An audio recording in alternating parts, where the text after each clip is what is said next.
Hey, salut à tous, ici Lys. Je vous souhaite la bienvenue dans ce nouveau récit de légendes frissonnantes. Installez-vous confortablement dans un endroit où vous vous sentez en sécurité. Prenez un plaid bien chaud, de quoi rester hydraté et un peu de chocolat pour vous rassurer. Et c'est parti.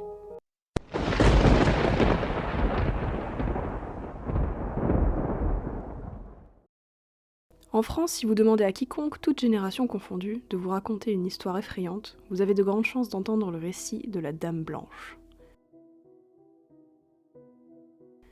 C'est l'une des légendes urbaines les plus tenaces.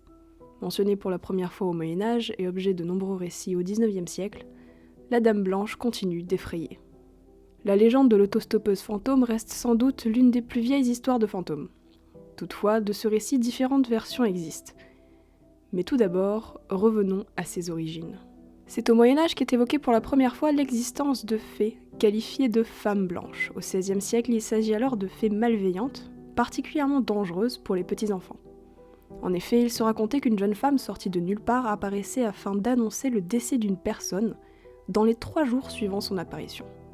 Mais au XIXe siècle, véritable vivier de légendes et de croyances populaires, c'est là que l'on retrouve le plus de traces de ces fantômes. La femme blanche désigne alors soit des fées, des gardiennes d'un territoire sur lequel il est risqué de s'aventurer, ou alors des revenantes. Il n'est pas rare de voir une dame blanche errer sur les ruines d'un château. Plusieurs d'entre eux seraient le siège d'apparition d'une dame blanche. Ce sont ces femmes qui reviennent de l'au-delà qui vont marquer les esprits au XIXe siècle. Qualifiées de dames, ces châtelaines réapparaissaient dans leur demeure après leur mort. Selon l'historienne Marie-Charlotte Delmas, le vêtement blanc qu'elle porte rappelle à la fois le suaire dans lequel on enveloppait traditionnellement les défunts, mais aussi l'innocence de ses victimes, souvent mortes dans des circonstances tragiques. Une croyance qui s'inscrit alors dans la culture chrétienne, ces femmes n'ont pas reçu l'extrême-onction avant de mourir. Elles vont donc revenir dans le monde des vivants et apparaître à leurs descendants qui s'apprêtent à mourir, pour le préparer à la mort. La légende de l'autostoppeuse fantôme, ou plus communément appelée Dame Blanche, reste sans doute l'une des plus vieilles histoires de fantômes. Mais sa qualité d'autostoppeuse est bien plus récente que les légendes évoquées précédemment.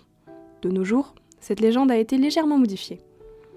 Et la Dame Blanche, telle que nous la connaissons aujourd'hui, ferait son apparition sur le bord des routes, tentant ainsi de prévenir les conducteurs d'un danger, dans des endroits stratégiques, comme dans des croisements ou encore sur des ponts.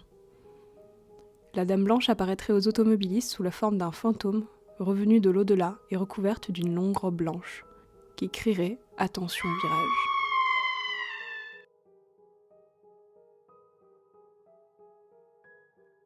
De nombreux témoignages recueillis par les gendarmes évoquent un esprit plutôt sympathique. Mais beaucoup de sceptiques affirment que cette Dame Blanche n'est rien de plus qu'une simple hallucination créée par les phares des voitures.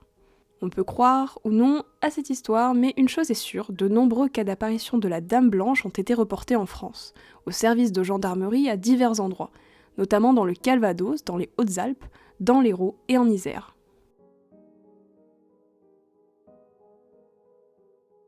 Pour certains, il s'agirait du fantôme de Mathilde Lempresse. Mathilde, qui a réellement existé, était la petite fille de Guillaume le Conquérant et la grand-mère de Richard Cœur de Lion.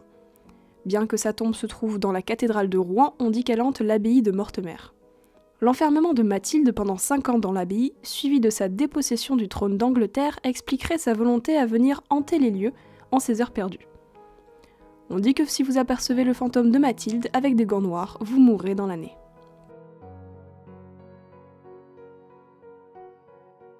Tout commence au château de Lusignan, avec la légende de la fée Mélusine, ou alors la fée Serpent.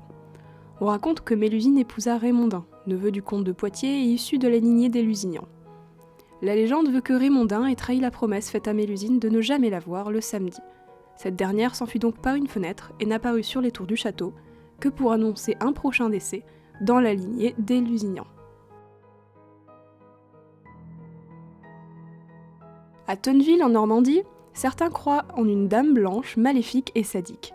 Blanche de Percy, ou la demoiselle de Tonneville, ancienne noble à la beauté rare, prendrait un malin plaisir à hanter la lande pour y égarer les voyageurs ou voyageuses et les noyer dans l'étang. Au château de Puymartin en Dordogne, la Dame Blanche serait le fantôme d'une certaine Thérèse de Saint-Clar, emmurée par son mari au XVIe siècle pour cause d'adultère. Si son corps ne quitta jamais la pièce, on dit que son fantôme rôde encore en quête de gens à tourmenter. Vous connaissez sans doute Guenièvre, la célèbre reine de la légende arthurienne.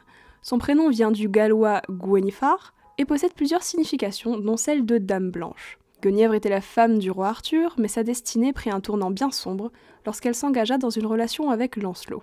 Son lien avec le mythe de la Dame Blanche est peut-être dû à l'étymologie de son nom, à la pâleur de sa peau ou bien à la qualité de fée que certaines légendes celtiques lui attribuent.